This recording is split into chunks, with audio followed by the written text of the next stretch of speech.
Bismillahirrahmanirrahim. Pagi ini channel Anton Rahmat, alhamdulillah kedatangan tamu super istimewa, Kiai Haji Profesor Dr. Muhammad Najib. Beliau guru besar di Universitas Islam Negeri Bandung, dikenal juga dengan UIN Sunan Gunung Jati. Sehari-hari di samping sebagai guru besar di UIN Bandung, beliau adalah Ketua ISMI Jawa Barat. Assalamualaikum warahmatullahi wabarakatuh. Waalaikumsalam, Prof. Waalaikumsalam. Profesor Najib ini kalau nggak salah dapat amanah profesornya tentu dari Allah di usia 45-an ya, Prof? Iya, betul. Iya. Nah, hari ini kita akan berbincang seputar Salafi dan Wahabi. Kepada Profesor Muhammad Najib, kita akan mohonkan kritisi bagi Salafi dan Wahabi. Bukan apa-apa, karena masih satu syahadat, karena masih satu Allah, karena masih satu Nabi. Salafi dan Wahabi juga tentu adalah saudara kita ya, Prof. Iya. Jangankan Salafi Wahabi, yang non-Muslim pun masih saudara. Nah, terlebih kepada teman-teman Salafi dan Wahabi, bahwa Salafi dan Wahabi itu paling tidak, maaf Prof, bagi saya, kadang metode dakwahnya mereka itu menyerang begitu ya. Nah, tapi sekali lagi kita nanti mohonkan kritisinya dari Profesor Dr. Muhammad Najib. Mangga, Prof. Silakan. Ya, bismillahirrahmanirrahim. Assalamualaikum warahmatullahi wabarakatuh. Salam. Terminologi Salafi Wahabi. Pertama yang Salafi dulu. Salafi ini julukan bagi orang-orang, julukan dari komunitas Muslim, dari masyarakat Muslim terhadap komunitas-komunitas tertentu yang mereka ini awalnya mengikuti gerakan atau pemikiran Muhammad bin Abdul Wahab, seorang ulama yang berkolaborasi dengan Muhammad bin Saud dalam mendirikan Al-Mamlakah Al-Arabiyah As-Saudiyah, negara kerajaan As-Saudi, karena Muhammad bin Saud. Nah, Muhammad bin Abdul Wahab ini pemikirannya juga lebih banyak mengacu pada pemikiran-pemikiran Ibnu Taimiyah. Kemudian Imam Ibnu Taimiyah ini juga banyak mengacu pada pemikiran-pemikiran Syekh Ahmad bin Hambal atau dikenal dengan Imam Hambali. Nah, sehingga karena mengacu pada pemikiran-pemikiran Syekh Ahmad bin Hambal, kemudian Ibnu Taimiyah dikategorikan sebagai ulama as-salaf. Nah, tapi banyak juga yang bagi ulama Ahlussunnah wal Jamaah itu mengkategorikan bahwa ada as-salafus sholihun. Ulama-ulama salaf itu adalah ulama yang masuk kategori pada generasi sahabat, kemudian tabi'in dan atba'ut tabi'in. Jadi ulama-ulama yang mengikuti pada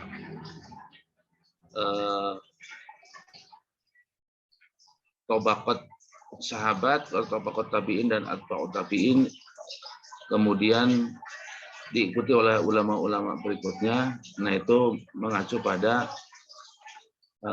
as-salaf as-sholih. Nah, di kalangan masyarakat yang menganut paham Ahlussunnah wal Jamaah mengkategorikan bahwa ulama as-salafus sholihun, as-salafus sholih itu adalah ulama-ulama yang mengikuti pada generasi sahabat atau tabaqat sahabat, kemudian tabaqat tabi'in dan tabaqat atba'ut tabi'in. Itu yang as-salafus sholih. generasi yang terdahulu yang mendekati pada generasi Nabi, dan mereka generasi yang masuk kategori generasi yang baik, seperti dalam sebagaimana dilalah dari hadis Nabi, khairul qurun qarni tsumma alladziina yalunahum tsumma alladziina yalunahum, sebaik-baik generasi adalah generasiku, yaitu generasi sahabat, kemudian generasi yang mengikuti sahabat, dan juga generasi yang mengikuti sahabat lagi, generasi yang mengikuti penerus sahabat. Nah itu, nah dari situ kemudian dikategorikan sebagai generasi as-salafus sholeh, generasi sahabat, generasi tabi'in, dan generasi atba'ut tabi'in. Nah, ulama-ulama berikutnya juga dikategorikan sebagai ulama as-salafus sholeh ketika mereka masih mengikuti cara pandang dan tradisi para sahabat, tabi'in, dan atba'ut tabi'in. Nah, tapi kemudian ada penamaan atau ya klaim bagi para komunitas atau para jamaah yang mengikuti pemikiran dan gerakan Syekh Muhammad bin Abdul Wahab, yang ulama besar Arab Saudi yang pemikirannya mengikuti pemikiran Ibnu Taimiyah, kemudian Ibnu Taimiyah juga mengikuti pemikiran Ahmad bin Hambal, Syekh Ahmad bin Hambal. Nah, generasi atau jamaah yang mengikuti pola pikir dan juga harokah dari Syekh Muhammad bin Abdul Wahab ini kemudian dikategorikan sebagai ulama salafi, karena cara pandang mereka selalu di antara jargon atau doktrin atau ajaran yang utama dari Muhammad bin Abdul Wahab adalah ar-ruju' ilal Qur'an was sunnah, kembali kepada Al-Qur'an dan sunnah. Kembali kepada Al-Qur'an dan sunnah ini maksudnya adalah kembali dengan apa yang ada seperti halnya yang dilakukan oleh Nabi. Dan di luar yang dipraktekkan oleh Nabi itu adalah bid'ah. Dan oleh karena itu kembali kepada apa yang disampaikan dan apa yang diamalkan oleh Nabi. Nah, hanya saja kemudian metode pemahaman atau metode tafhim dalam mereka terhadap ayat Al-Quran maupun hadis Nabi itu secara harfiah atau secara harfiah. Jadi apa saja yang tertera dalam hadis Nabi itulah yang harus dilakukan. Verbalis jadi tidak, itu barangkali Prof ya bahasa lainnya. Verbalis. Ya, verbalis atau skripturalis, letterluck ya. Jadi seperti apa yang, nah seperti umpama mereka memahami bahwa dalam hadis Nabi ada hadis Nabi yang mengatakan bahwa yang menyebutkan bahwa Nabi di antara sunnah Nabi itu adalah memelihara jenggot. Kemudian pakaian yang disukai oleh Nabi itu adalah pakaian gamis, dan warna pakaian yang disukai oleh Nabi adalah warna putih. Kemudian ada hadis Nabi yang menyebutkan di antaranya adalah menggunakan celana cingkrang, sirwal. Nah itu mereka melihat bahwa apa yang dilakukan oleh Nabi, apa yang diucapkan oleh Nabi, persis apa adanya dengan apa yang dilakukan oleh Nabi, seperti yang dilakukan Nabi, itulah yang harus kita tiru apa adanya. Jadi kembali kepada zaman dahulu, zaman yang pernah dilakukan oleh Nabi dan juga dicontoh oleh para sahabat, tanpa ada tafsir atau tafhim, apalagi tanpa ada kontekstualisasi. Nah, sehingga disebutkan dengan salafi. Nah, kemudian metode Salafi ini sebetulnya penamaan kaum muslimin terhadap para pengikut Muhammad bin Abdul Wahab yang cara pandangnya seperti tadi. Nah, dinamakan Wahabi karena cara pandang dan cara pikir Muhammad bin Abdul Wahab ini yang diikuti dengan metode Salafi tadi, dan pendirinya pun itu atau jamaahnya atau ashabnya itu menisbahkan mazhab pemikiran Muhammad bin Abdul Wahab yang skripturalis tadi itu dengan nisbah kepada kakeknya Muhammad bin Abdul Wahab, yaitu al-Wahabnya itu yang dipakai sehingga dikatakan sebagai Wahabi. Nah, jadi Wahabi itu adalah julukan kepada masyarakat atau mazhab Muhammad bin Abdul Wahab, dan pengikutnya dinamakan Wahabi. Jadi pengikut dari Muhammad bin Abdul Wahab, ulama besar yang merintis, yang berkolaborasi dengan antara dakwah dengan politik, yang kemudian mendirikan negara Arab Saudi. Arab Saudi juga namanya Al-Mamlakah Al-Arabiyah As-Saudiyah. Muhammad bin Saud, kalau dari segi politik itu dilakukan oleh Muhammad bin Saud, sehingga nama negaranya pun As-Saudiyah, dan ulama besar yang bekerja sama dengan Muhammad bin Saud ini Muhammad bin Abdul Wahab. Nah, jadi dari segi pandangan keagamaan mengikuti pandangan Muhammad bin Abdul Wahab, dari segi politik mengikuti pandangan Muhammad bin Saud.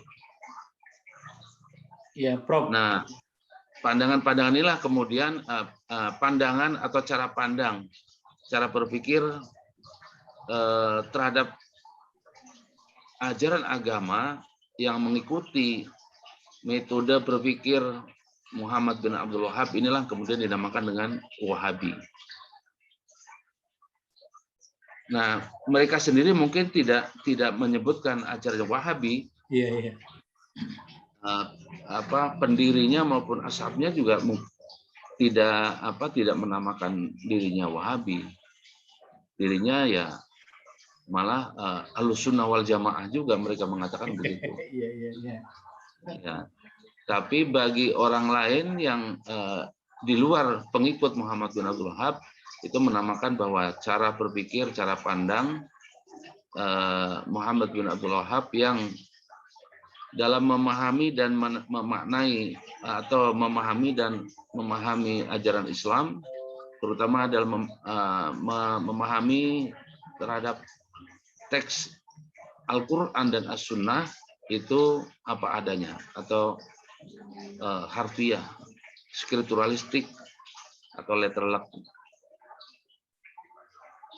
Dan pandangan Muhammad bin Abdul Wahab ini kemudian banyak bertentangan dengan ulama-ulama Ahlussunnah wal Jamaah yang sudah berkembang lama di Jazirah Arab, terutama di daerah kawasan Arab Saudi. Nah, itu yang Prof, sebetulnya saya tadi tergoda ketika Profesor bilang bahwa ada sebut saja kolaborasi dengan kerajaan. Apa motif kolaborasi bekerja sama dengan kerajaan dalam membentuk satu negara begitu? Tapi saya tahan dulu untuk tidak tergoda di situ. Yang kedua, saya sebetulnya juga tergoda dengan pertanyaan tadi ketika dikatakan letterlux atau skripturalis, ini kan bisa dibenturkan dengan dakwah-dakwah yang kontekstual begitu ya. Bahwa Wahabi itu teman-teman Salafi itu Puritan, kan sebetulnya Prof, Puritan itu bagus begitu ya. Tapi barangkali ada sisi kritisinya begitu ketika dalam hari-hari mereka berdakwah kadang-kadang apa namanya, sebut saja terlalu bersemangat begitu ya. Dengan cepat mereka sebut saja anti kebudayaan begitu ya, dengan cepat mereka menuduh bid'ah, dengan cepat mereka menuduh ahli neraka begitu. Nah, di sisi sini barangkali ada kritisi-kritisi barangkali bagi sekali lagi saya katakan bagi teman-teman Salafi dan Wahabi. Mangga, Prof. Ya, sebetulnya kalau cara pandang dan cara berpikir mereka dari sisi akademis, dari sisi keilmuan boleh-boleh saja. Ya, ya. Tapi yang kemudian karena cara pandang mazhab ini yang kemudian berkolaborasi dengan politik, kan Muhammad bin Saud ini kan mendirikan Arab Saudi karena sebelumnya kawasan Jazirah Arab ini kan terdiri dari beberapa penguasanya itu terdiri dari beberapa penguasa kabilah-kabilah. Nah, penguasa kabilah-kabilah ini berada di bawah pemerintahan Daulah Utsmaniyah pada saat itu. Nah, kemudian mereka berkolaborasi pada saat di akhir masa pemerintahan Turki Utsmani itu mengalami kemunduran. Bahkan mereka kemudian terlibat jatuh dalam perang dunia dan kalah. Nah, negara-negara bagian yang menjadi kekuasaan Turki Utsmani ini kemudian berusaha untuk memerdekakan diri. Nah, untuk memerdekakan diri ini kemudian mereka berusaha untuk melawan pemerintahan Turki dan kemudian mereka berusaha melawan juga pemerintah kabilah ini yang kecil-kecil, sebab kalau lepas dari Turki kan berarti ada di wilayah kekuasaan kabilah-kabilah. Supaya kabilah ini dikuasai, nah mereka melakukan pemberontakan dan kemudian harus menguasai kabilah-kabilah yang ada di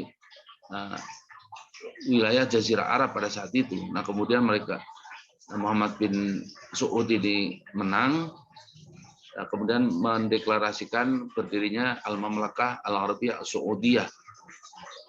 Nah, sebetulnya karena kolaborasi dengan politik inilah, kemudian doktrin-doktrin dari Wahabi ini dilakukan dengan pendekatan praktek politik. Nah, sehingga doktrin-doktrinnya pun, doktrin Muhammad bin Abdul Wahab ini kemudian diterapkan dengan cara kekerasan. Seperti kuburan-kuburan, karena dianggap bahwa ziarah kubur itu adalah bid'ah. Kemudian slogan utamanya itu kan arruju ilal Quran wa sunnah, kemudian menghilangkan namanya TBC, takhayul, khurafat, dan bid'ah. Nah, pembasmian dan kemudian kembali kepada tauhid. Tidak boleh ada praktek syirik, kemudian harus kembali kepada tauhid yang asli, tauhid yang benar. Nah, kemudian tauhid yang dipahami adalah tauhid itu di luar tauhid itu adalah syirik. Nah, untuk memberantas praktek-praktek dalam kehidupan, dalam beragama di kalangan masyarakat Arab Saudi pada saat itu dipandang oleh paham Muhammad bin Abdul Wahab ini itu banyak terjadi praktek syirik. Nah, untuk memberantas praktek syirik itu dilakukan dengan cara kekerasan, seperti kuburan banyak dimusnahkan. Bahkan kuburan Nabi Muhammad dulu sempat hampir dimusnahkan. Nah, hampir saja dimusnahkan. Kemudian juga tempat-tempat yang menjadi praktek syirik dalam perspektif, dalam pandangan Muhammad bin Abdul Wahab itu kemudian diberantas, dan cara memberantasnya itu dengan cara kekerasan. Ulama-ulama yang berpaham Sunni yang bertentangan dengan pandangan tauhid dan banyak mempraktekkan unsur-unsur syirik dan banyak mempraktekkan unsur-unsur bid'ah, khurafat dan takhayul, itu untuk memberantasnya dilakukan dengan cara kekerasan. Bahkan ulama-ulama yang masih berbeda pendapat, berbeda pandangan dengan Muhammad bin Abdul Wahab itu kemudian banyak diberantas. Ada yang, nah, bentuk-bentuk praktek kekerasan inilah kemudian di awal gerakan Wahabi dalam menerapkan doktrin ajaran Wahabi di masyarakat Arab Saudi, karena yang digunakan untuk membantu percepatan pemberantasan praktek TBC, takhayul bid'ah dan khurafat ini oleh pendekatan oleh negara. Nah, negara menerapkannya dengan cara kekerasan. Jadi diberantas, jadi kuburan-kuburan dimusnahkan. Kemudian tempat-tempat yang dianggap ada praktek syiriknya dimusnahkan. Kemudian lembaga-lembaga atau madrasah-madrasah yang di situ masih ada paham-paham yang bertentangan dengan paham Wahabi dihapuskan, dihilangkan. Nah, jadi madrasah-madrasah yang banyak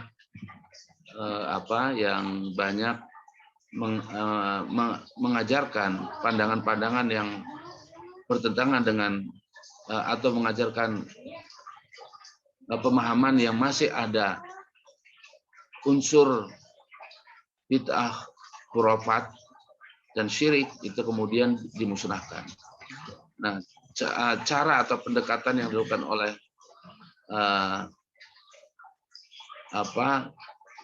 kekuasaan pemerintah Al-Mamlakah Al-Arabiyah Saudiyah dalam menerapkan ajaran Muhammad bin Abdul Wahab ini dilakukan dengan cara keras terhadap masyarakat sendiri.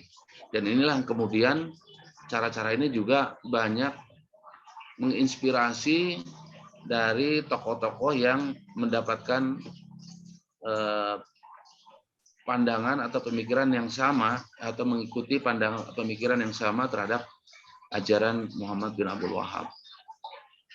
Nah, sehingga terjadi di beberapa daerah di luar Arab Saudi gerakan untuk memasyarakatkan paham-paham Wahabi ini banyak dilakukan dengan cara kekerasan, dengan cara yang bergesekan dengan cara pandang para masyarakat dan juga para ulama-ulama di luar Arab Saudi yang bertentangan dengan pandangan Wahabi. Nah, inilah yang kemudian doktrin dan cara kekerasan inilah yang kemudian diklaim bahwa gerakan-gerakan radikal itu terinspirasi atau banyak merujuk pada atau banyak mengikuti polanya. Jadi gerakan-gerakan radikal itu polanya mengikuti pola radikal sebagaimana yang dilakukan oleh penerapan ajaran-ajaran Wahabi. Meskipun gerakan radikal yang sekarang ini sebetulnya mungkin tidak ada garis hubungnya dengan mereka, tetapi polanya anggap sama. Terilhami barangkali. Prof, begini Prof, di kampung-kampung tadi dalam mereka berpendapat bahwa tahayul bid'ah khurafat itu harus dihabisi, begitu ya. Di kampung-kampung bahwa mereka terilhami oleh budaya kekerasan dari Raja Arab tadi yang bekerja sama dengan Pak Wahab, itu dakwah mereka itu mengganggu stabilitas para ulama-ulama kampung, begitu ya. Iya, betul. Nah, kemudian ulama-ulama di desa itu terkurangi barangkali muruahnya. Kemudian warga desa itu menjadi hilang panutan begitu, Prof. Nah, ketika hilang panutan ini, struktur budaya kebaikan di desa-desa itu menjadi tidak stabil begitu ya. Apalagi tadi ketika dikatakan bahwa kekerasan itu mengilhami, saya katakan budaya radikalisme. Mungkin sampai situ teman-teman Wahabi Salafi tidak sadar begitu ya. Nah, saya kira ini satu kritisi yang baik dari Profesor. Sebelum ke situ, saya ingin Profesor tadi kembali ke budaya skripturalis begitu ya, Prof. Ketika dibenturkan dengan budaya atau kekuatan kontekstual begitu. Nah, kedudukannya di mana nih, Prof? Kontekstualisasi versus gaya dakwah teman-teman Salafi Wahabi yang textbook tadi, Prof. Mangga, silakan. Ya, kalau tekstual itu kan atau harfiah itu kan memaknai ajaran agama itu sesuai dengan apa yang ada dalam lafadz, dalam nas, apakah nas Al-Quran maupun nas Al-Hadis, tanpa mempertimbangkan dimensi lain atau metode lain. Nah, seperti kalau dalam ilmu hadis itu, dalam memahami matan itu kan perlu menggunakan ilmu ma'anil hadis. Nah, ketika memahami makna hadis pun juga itu perlu menggunakan atau tafhimnya itu menggunakan ilmu sabab wurudil hadis. Nah, ilmu sabab wurudil hadis inilah kemudian yang menjadi termasuk juga kalau ada dua matan berbeda, ada dua riwayat yang berbeda, kemudian digunakan dengan metode takhrij atau metode tarjih dan metode nasikh dan mansukhil hadis. Nah,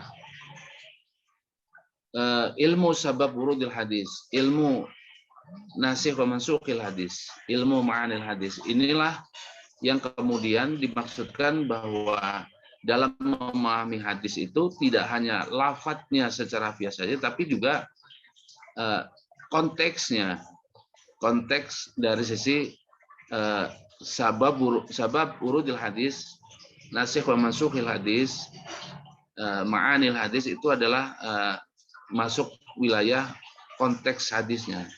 Jadi katakanlah umpama Nabi mengatakan antum a'lamu bi umuri dunyakum. Kamu lebih mengenal tentang urusanmu.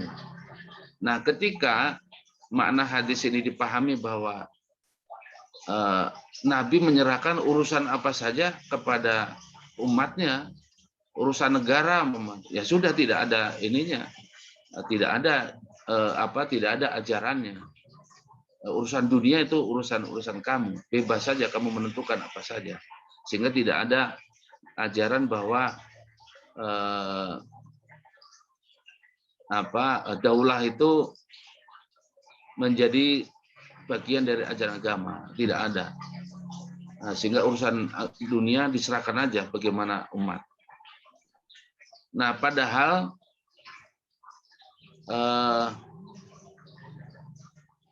hadis itu banyak dipahami bahwa segala macam urusan dunia nggak usah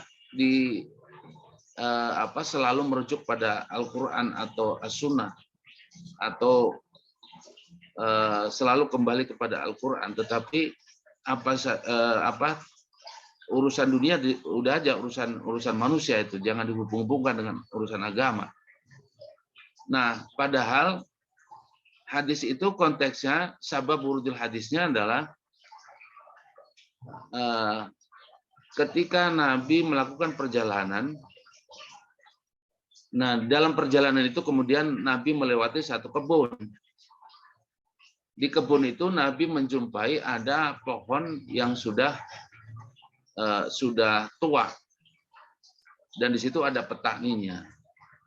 Nah, kemudian Nabi menemukan bahwa karena menyaksikan ada pohon itu, ada buahnya, kemudian Nabi mengatakan kepada petani itu supaya buah itu segera dipanen karena sudah tua.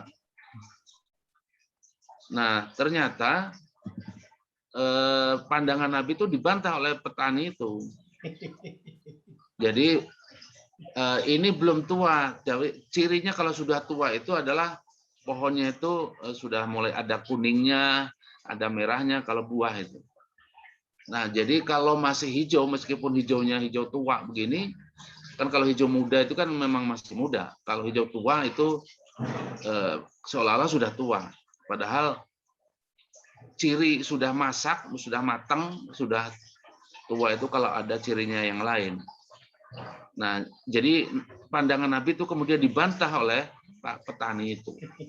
Nah, dari situlah kemudian Nabi mengatakan, oh iya kalau begitu Anda yang benar. Antum a'lamu bi umuri dunyakum. Jadi konteksnya itu terkait dengan keahlian, pengetahuannya. Pengetahuan orang tentang satu bidang itu bidang tertentu itu sesuai dengan bidang keahliannya. Bukan berarti semua urusan agama, semua urusan dunia ini udah aja diserahkan kepada orangnya sebebasnya. Tidak perlu dihubungkan dengan urusan agama. Nah, itu kan kalau hanya dipahami secara letterak, secara harfiah akan terjadi seperti itu. Nah, kemudian juga disitulah bahwa makna yang harfiah dan makna yang pemahaman yang harfiah dengan pemahaman maknawiyah itu yang maknawiyah ini yang kontekstual tadi. Tapi kalau lafziyah harfiah dipahami begitu saja itu akan kering dan bisa jadi salah paham. Seperti halnya ketika pemahaman ayat Al-Qur'an, wa man lam yahkum bima anzalallah fa ulaika humul kafirun. Jadi setiap tindakan perbuatan hukum yang perbuatan hukum itu bertentangan dengan Al-Qur'an, dengan Allah, dengan hukum Allah, berarti dia kafir. Faulaika humuz zalimun faulaika humul fasikun. Tapi zalimun fasikun tidak dipakai, yang dipakai kafirunnya saja. Nah, karena dia orang Islam, kemudian tapi dia menegakkan hukum tidak sesuai dengan ajaran Islam, maka dia kafir. Karena dia kafir, halal dam, boleh dibunuh. Nah, perang Siffin, perang antara pasukan Ali dan pasukan Muawiyah itu proses terjadi pembunuhan terhadap Ali itu atas dasar pandangan yang harfiah tadi, skripturalis, bahwa Ali itu sudah kafir. Nah, karena kafir boleh dibunuh. Yang membunuh itu kan Abdurrahman bin Muljam, dia ini hafid Quran juga. Tapi karena dia ketika dia membunuh atas nama Al-Quran. Anda sudah ini, menurut Allah Anda ini adalah ini. Sudah kafir. Rasakan ini. Nah, itu pandangan yang harfiah, pandangan yang skripturalis itu ini yang membahayakan. Padahal konteksnya kan tidak begitu. Nah, ketika pola pikir, metode pemahaman terhadap nas ajaran Islam, nas dari dalil-dalil masadir syariah, Al-Quran dan As-Sunnah, Al-Quran dan hadis, pemahaman terhadap nas Al-Quran maupun hadis yang skripturalis ini, itu bisa jadi di satu sisi ada yang benarnya, tetapi bisa jadi akan berbahaya ketika pemahaman itu dipaksa, artinya diklaim, diakui bahwa pemahaman yang benar itu pemahaman mereka saja. Nah, ini yang kemudian menjadi akan terjadi bias atau terjadi bahaya ketika mereka memaksakan kehendaknya bahwa pandangan yang benar itu adalah pandangan mereka saja. Di luar pandangan itu tidak benar. Nah, ini yang kemudian masuk pada ranah radikal itu kan gitu.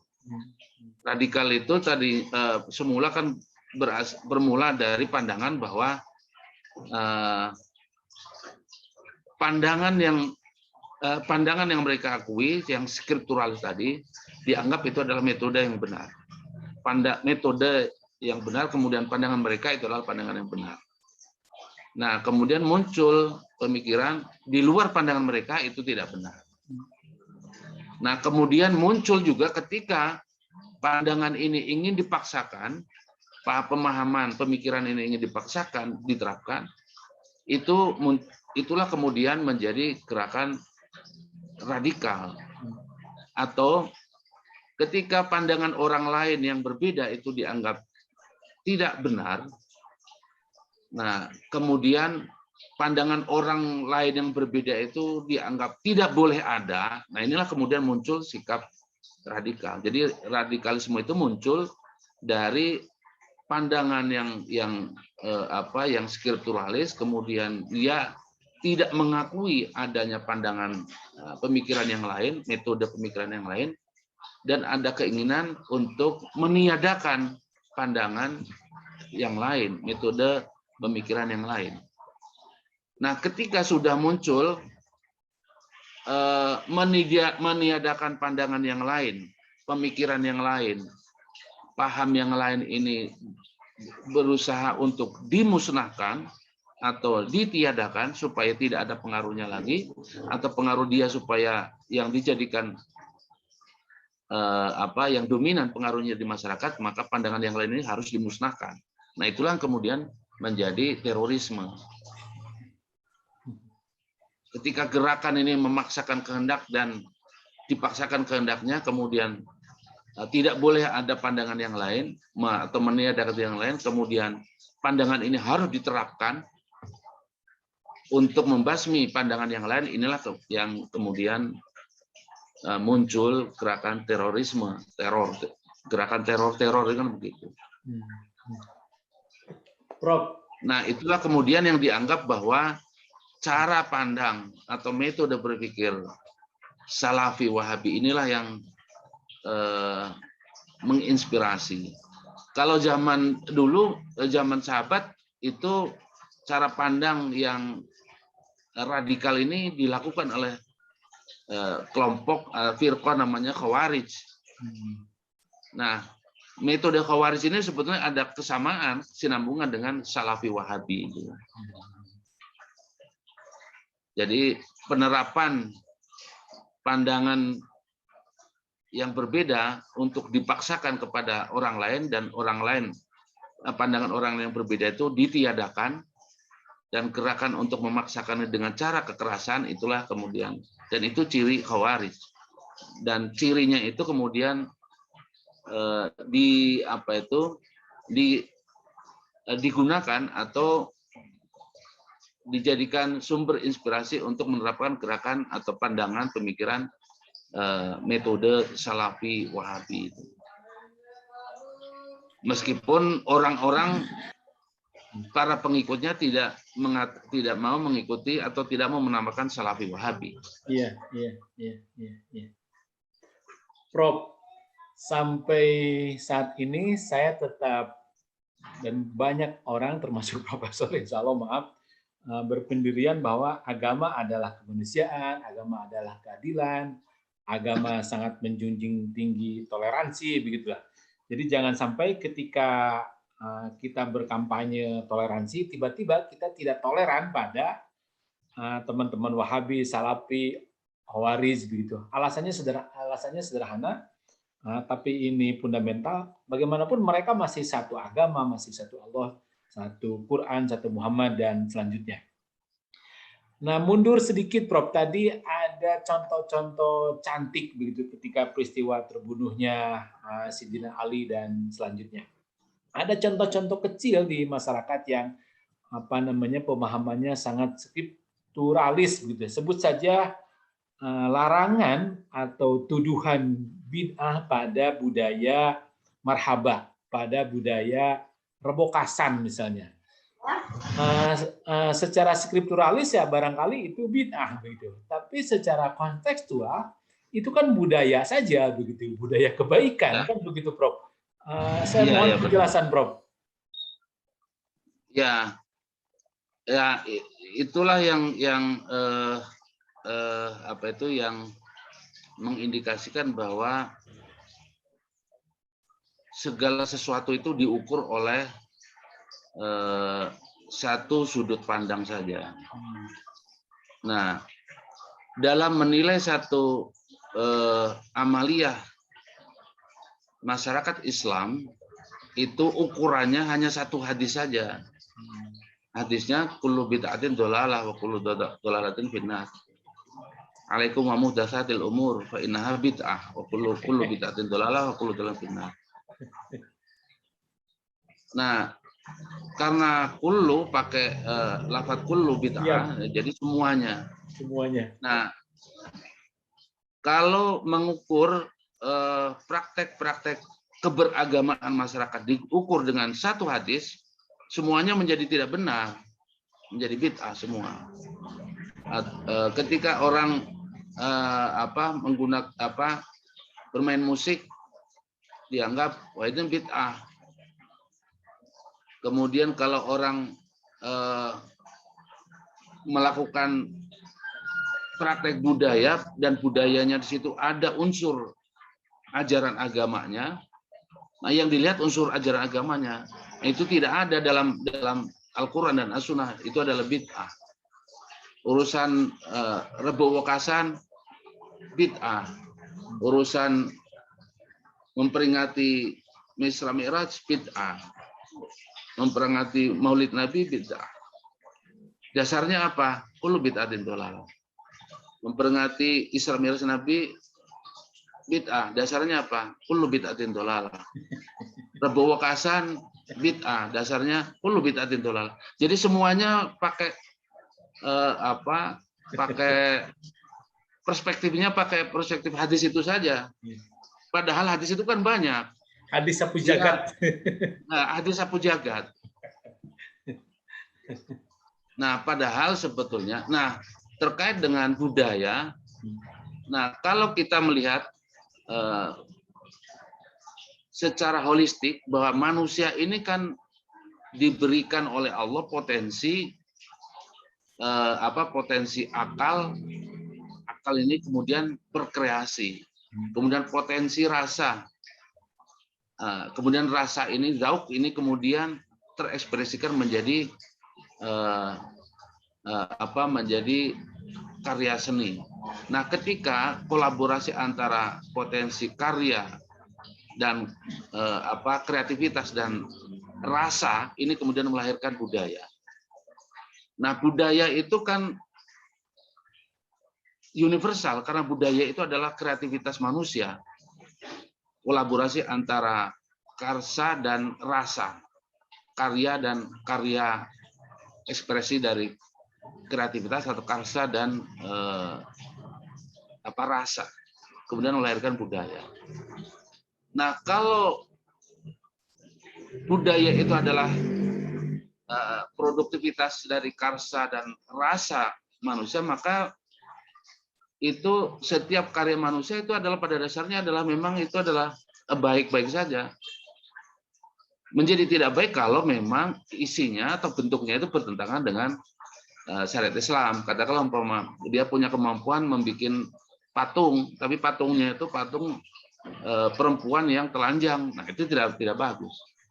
Kemudian juga dia punya kemampuan untuk melahirkan karya seni atau lagu-lagu, tapi lagu-lagunya ini lagu-lagu yang mengajak pada kemaksiatan. Nah, ini tidak bagus. Jadi ukurannya itu, tapi dari sisi budayanya itu adalah bersifat universal. Nah, sekarang persoalannya ketika ada ekspresi manusia yang berusaha menginisiasi atau menginternalisasi, kontekstualisasi atau kontenisasi, mengisi dari suatu produk budaya itu dengan isian ajaran Islam, Nah, dalam perspektif dakwah ini adalah boleh-boleh saja gitu. Nah, seperti umpama ada karya musik angklung. Angklung ini adalah karya manusia. Dari apa bahannya? Bahannya itu dari bambu. Nah, apakah bambu itu haram? Tidak haram. Tapi ketika bambu itu dipotong-potong, kemudian dikreasi, dibikin rapi, kemudian dipukul dengan kayu lagi, itu menghasilkan suara. Tapi kemudian ketika menghasilkan suara di arrange, dikonstruksi, itu menjadi musik. Nah, sekarang ketika lahir musik itu apakah haram? Karena barangnya, bambunya tidak haram. Barangnya tidak haram.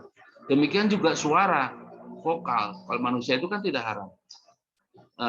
Yang haramnya itu ketika isi dari vokal itu bertentangan dengan ajaran Allah, dengan syariat. Seperti ketika kita bicara. Bicara ini adalah memang potensi manusia untuk berbicara. Yang tidak boleh itu ketika isi bicaranya itu tentang kemaksiatan. Tapi kalau bicaranya sendiri bersifat universal dan itu boleh-boleh saja.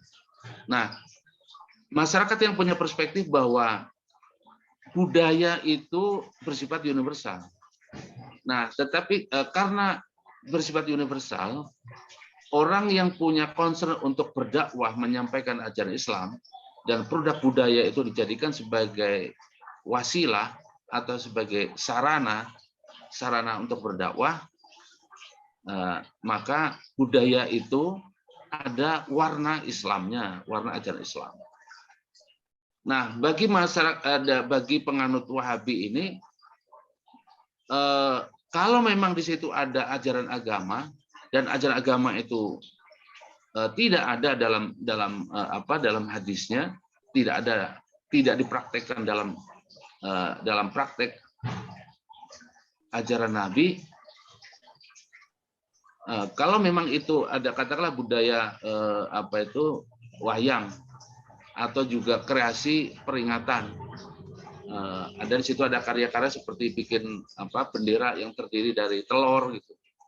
Nah, itu kan kreasi budaya. Nah, kemudian ketika kreasi budaya itu diisi dengan Islam, dengan sholawatan, dianggap sholawatan ini adalah unsur agamanya. Nah, tetapi kemudian dilihat bahwa unsur agamanya, kalau unsur agamanya itu tidak ada rujukan praktek yang dilakukan oleh Nabi, maka ini adalah bid'ah. Nah, jadi segala sesuatu yang ada nuansa ajaran agama yang di situ tidak ada dalam praktek ajaran Nabi, tidak ada dalam praktek kehidupan Nabi, maka dianggap bid'ah. Nah, sehingga segala sesuatunya menjadi bid'ah. Padahal kalau dalam perspektif budaya, perspektif dakwah itu sah-sah saja. Nah, karena budaya itu adalah produk universal, nah kemudian diinisiasi untuk memproyeksikan bahwa budaya itu dijadikan sebagai sarana dakwah. Nah, disitulah kemudian muncul kombinasi, kolaborasi antara budaya dengan dakwah, dengan ajaran Islam. Nah, bagi orang yang punya perspektif bahwa budaya dan dakwah ini bisa dikolaborasikan, itu bisa menerima bentuk kreasi budaya yang bernuansa Islam. Tapi bagi masyarakat yang penganut dengan metode berpikir Khawarij tadi, bahwa apapun bentuknya sepanjang di situ ada ajaran agama, yang ajaran agama itu tidak ada rujukan dalam praktek kehidupan Nabi, maka itu adalah bid'ah. Nah, disitulah sebetulnya pertentangan cara pandang, pertentangan perspektif, cara pandang terhadap fenomena keberagamaan yang beda perspektifnya. Hanya saja ketika orang-orang yang menganut dengan metode pemikiran Wahabi ini berusaha untuk tidak menerima cara pandang orang yang bersifat universal tadi, tidak menerima, kemudian tidak menerimanya atau tidak mengakui, dan kemudian meningkat lagi ingin meniadakan, dan lebih meningkat lagi kemudian perlu dilakukan gerakan untuk meniadakan. Nah, itulah yang kemudian memunculkan gerakan radikal. Tapi kalau orang yang punya perspektif yang terbuka bahwa setiap produk budaya itu adalah bersifat universal, dan karena bersifat universal, maka fenomena alam yang bersifat universal ini, apapun bentuknya, itu bisa diinisiasi, bisa diintervensi dengan muatan-muatan dakwah. Nah, perlu diinisiasi muatan nilai-nilai ajaran Islam. Nah, seperti halnya umpama ada fenomena ada diskotik, di situ kan memang sumber kemaksiatan. Tapi kemudian ada orang yang berinisiasi bagaimana diskotik itu didakwahi, tapi dengan cara bertahap, tadarruj. Mungkin didatangi dulu, kemudian bergaul seperti biasa, kemudian ada selingan-selingan di situ, perlahan-lahan ada selingan tausiahnya, atau ada selingan diskusinya. Nah, kemudian setelah itu baru menyadarkan mereka. Nah, setelah mereka punya kesadaran, nah kemudian suasana diskotik dirubah. Tidak dibongkar, tapi dirubah. Isinya kasidahan, atau isinya juga lagu-lagu religi, kan bisa saja begitu. Tapi tidak dilakukan dengan cara membasmi dan dimusnahkan.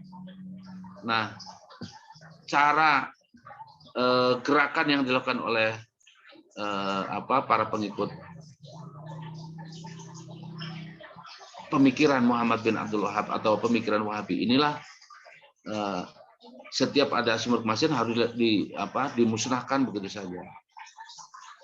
Tetapi tidak menggunakan metode yang lain. Padahal dalam berdakwah itu kan ada banyak metodenya. Nah, hanya saja cara berpikir atau metode harokah atau metode dakwah penganut pemikiran Wahabi ini itu dengan cara diberantas begitu saja dan dihilangkan atau dimusnahkan. Setiap bentuk praktek ajaran keagamaan yang bertentangan dengan cara pandang mereka itu harus dimusnahkan. Nah, itulah yang kemudian melahirkan gerakan radikal. Jadi cara pandang yang radikal, ketika cara pandang ini dipraktekkan, maka praktek yang mengimplementasikan cara pandang itu dalam bentuk gerakan, itulah kemudian melahirkan dengan radikal. Meskipun banyak orang-orang yang punya pandangan atau mengikuti pandangan Wahabi, tidak semuanya berpikir bagaimana praktek keagamaan yang bertentangan itu dilakukan dengan cara radikal. Jadi tidak semua orang yang punya atau Ya. Prof, saya juga ingin radikal dan tidak seidentik dengan gerakan radikal sebetulnya. Hanya saja dalam pengalaman sejarahnya di awal-awal masa pemerintahan Arab Saudi yang berkolaborasi dengan Imam Muhammad bin Abdul Wahab atau ajaran mazhab Wahabinya ini dalam menerapkan mazhab pemikirannya itu dilakukan dengan cara memusnahkan pandangan yang lain,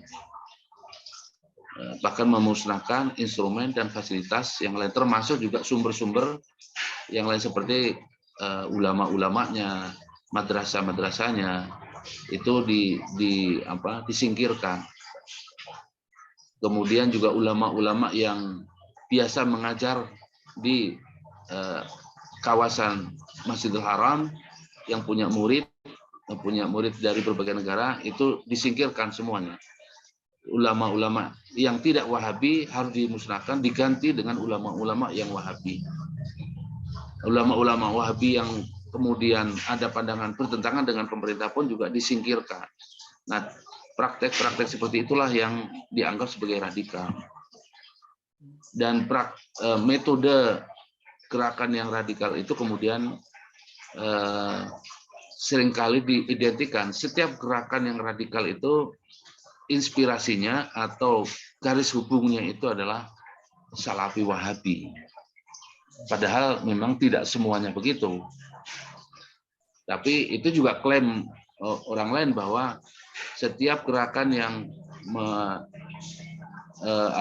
yang berusaha atau memperjuangkan menerapkan pandangan yang berbeda itu kepada orang lain yang dianggap berbeda itu harus dimusnahkan. Pemusnahannya itu dengan cara kekerasan. Nah, itulah yang seringkali kemudian metode atau cara seperti itu disambungkan garis hubungnya itu dengan Salafi Wahabi. Meskipun ya tidak semuanya identik. Bisa jadi sebetulnya nggak ada hubungannya sama sekali. Para pelaku para penganut atau pengikut gerakan radikal dan pengikut gerakan teroris ini pun juga bisa jadi tidak ngerti juga pikiran-pikiran Salafi Wahabi, tidak paham. Tetapi masyarakat mengklaim bahwa ini garis hubungnya atau ada garis kesamaannya dengan metode atau pola yang dilakukan oleh Salafi Wahabi. Baik, Prof.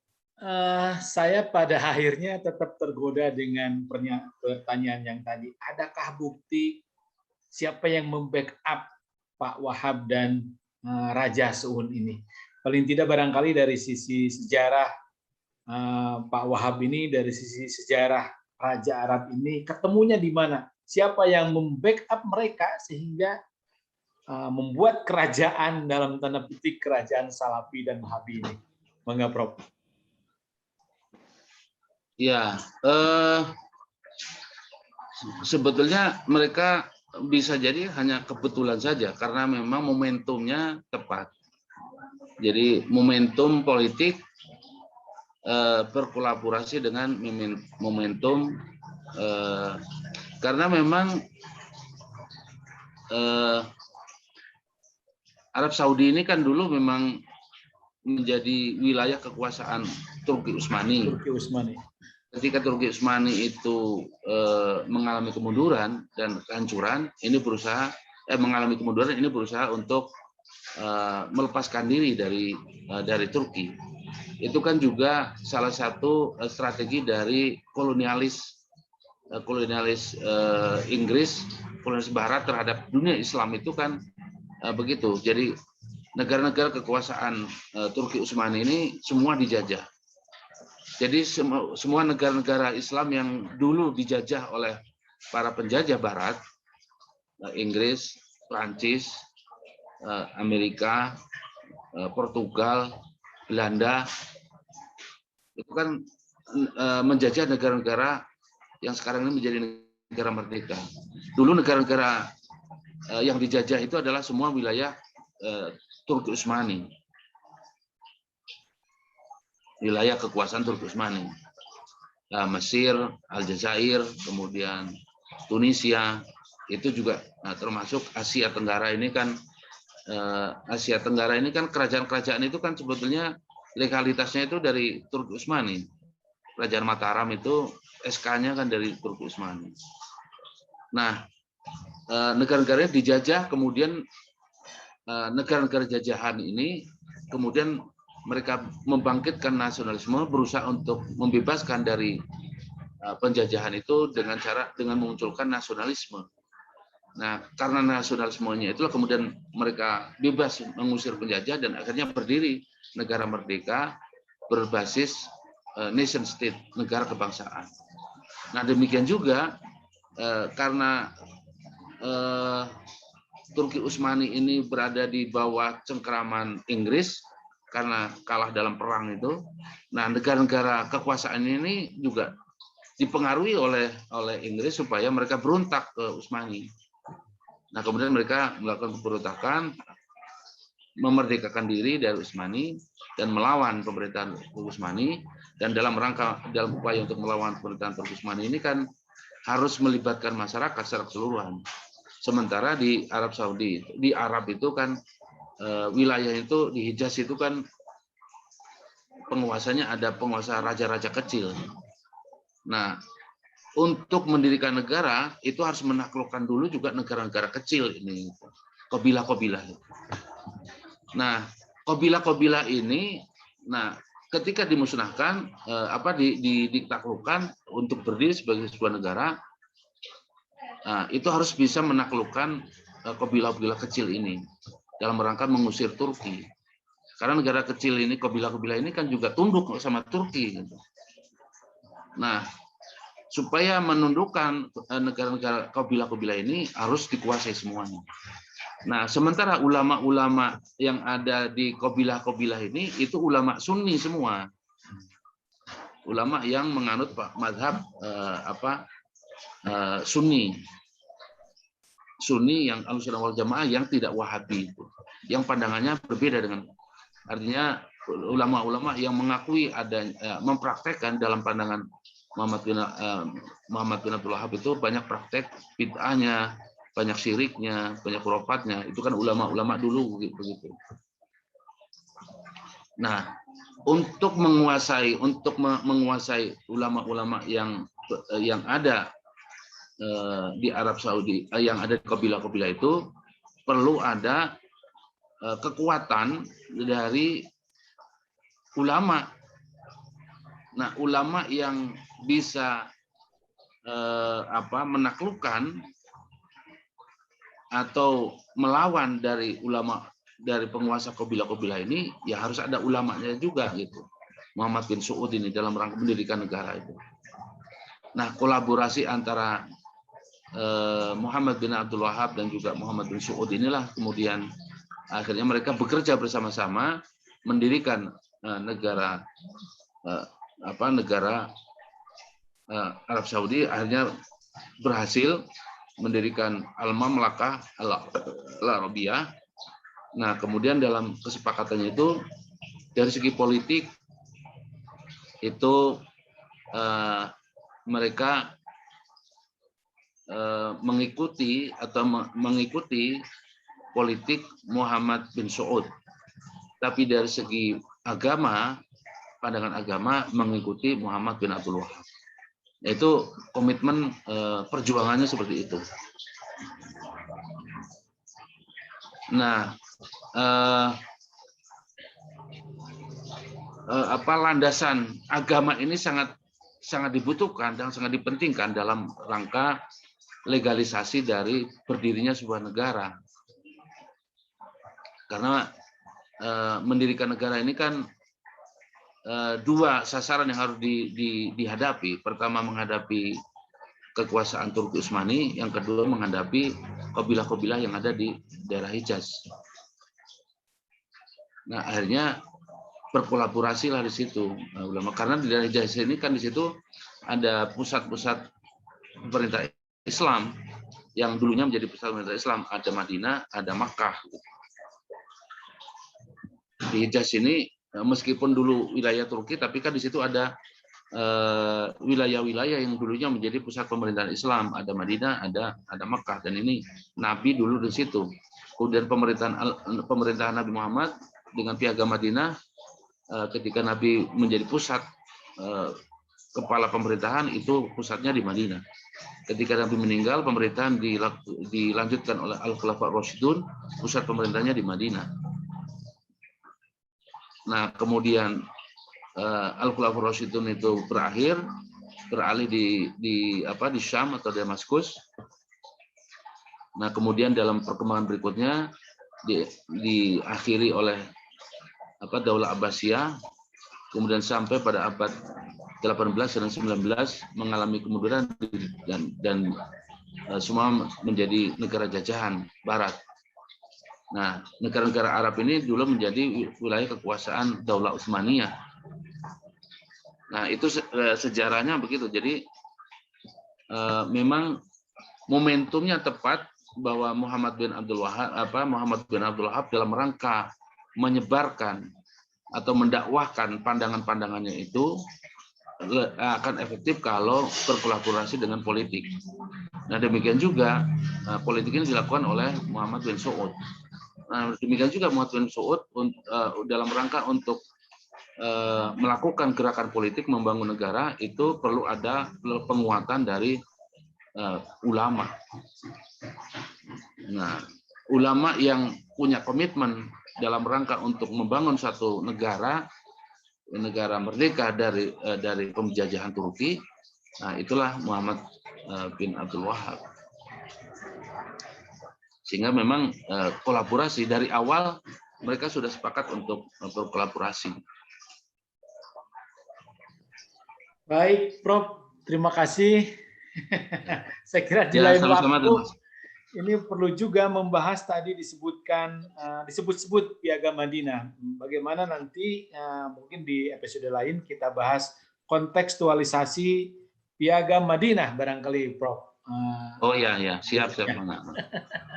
Atur nuhun, tadi sudah banyak contoh yang luar biasa, info-info, penjelasan-penjelasan yang luar biasa dari guru besar kita. Barangkali ada kata-kata bijak, ada penutupan dari Profesor sendiri. Silakan, Prof. Maaf. Ya, bismillahirrahmanirrahim. Yang terpenting bagi kita umat Islam dalam menghadapi fenomena umat Islam yang pasca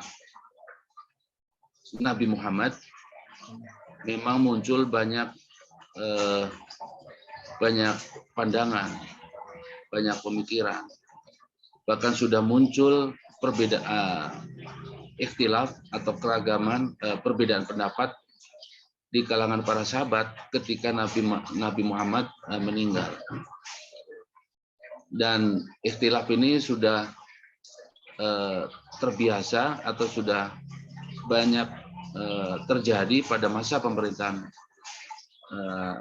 Al-Khulafa Ar-Rasyidun sampai juga pada masa generasi berikutnya. Nah, oleh karena itu yang perlu kita sikapi dan kita sikapi adalah bahwa semua perbedaan itu bagian dari rahmat. Dalam salah satu riwayat disebutkan ikhtilafu ummati rahmatun, meskipun statusnya diperdebatkan. Tetapi terlepas dari status riwayatan yang diperdebatkan itu, marilah kita menjadikan konteks dari riwayat itu bahwa ikhtilaf itu dalam pemahaman terhadap agama bisa muncul, bisa terjadi. Nah, di kalangan para ulama juga banyak ikhtilaf dalam ilmu kalam, ikhtilaf dalam ilmu fikih, ikhtilaf dalam politik, itu sudah biasa terjadi. Namun ikhtilaf itu mestinya harus dijadikan sebagai keragaman. Sama seperti halnya kita bangsa Indonesia memaknai atau memposisikan bahwa perbedaan atau keragaman itu sebagai suatu aset bangsa. Demikian juga kita umat Islam mestinya memposisikan bahwa keragaman itu sebagai aset umat Islam. Tetapi keragaman itu jangan dijadikan sebagai sumber perpecahan, bahkan sumber pertengkaran.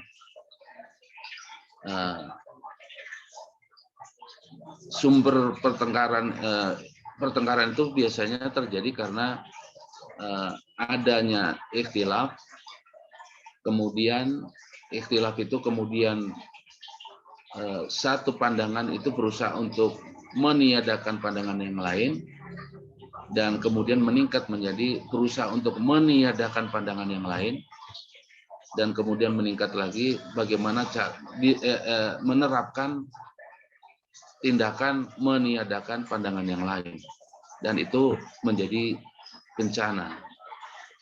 Ya, sumbernya adalah ketika ada upaya memaksakan satu pandangan untuk memusnahkan pandangan yang lain yang berbeda. Jadi bencana umat Islam terjadi pada masa dahulu hingga sekarang juga karena bermula dari adanya pandangan yang berbeda dengan yang lain, kemudian dipaksakan kebenarannya kepada yang lain yang berbeda. Nah, bencana itu kemudian dimanfaatkan oleh kelompok yang lain dengan sengaja dijadikan alat untuk mengadu domba umat Islam atau menjadikan umat Islam pecah, dan bahkan dijadikan sarana untuk menjadi modal agar umat Islam juga menjadi musnah karena satu sama lain bertengkar atau satu sama lain berusaha untuk saling meniadakan dengan cara kekerasan, dengan cara perang. Dan itu harus dihindari. Kalau memang itu yang terjadi, kalau memang bencana itu yang terjadi, maka sebetulnya sudah keluar dari ajaran Islam sendiri. Karena dalam ajaran Islam disebutkan, dalam Al-Quran disebutkan, wa'tasimu bihablillah jami'an wa la tafarraqu. Ikhtilaf boleh, yang tidak boleh itu adalah firqah, tafarruq. Keragaman harus dijadikan sebagai modal, sebagai aset, dan keragaman tidak boleh dijadikan sebagai firqah. Firqah yang kemudian dijadikan sebagai sumber perpecahan di antara umat Islam. Oleh karena itu, kita kembali kepada pemahaman yang diajarkan oleh para ulama as-salafus sholihun yang telah dirintis oleh metodenya dirintis oleh para sahabat, para tabi'in dan para atba'ut tabi'in, kemudian ulama-ulama pengikut dari metode sahabat, tabi'in dan atba'ut tabi'in. Saya kira itu. Assalamualaikum warahmatullahi wabarakatuh. Waalaikumsalam. Hatur nuhun, Prof. Sami-sami, hatur nuhun.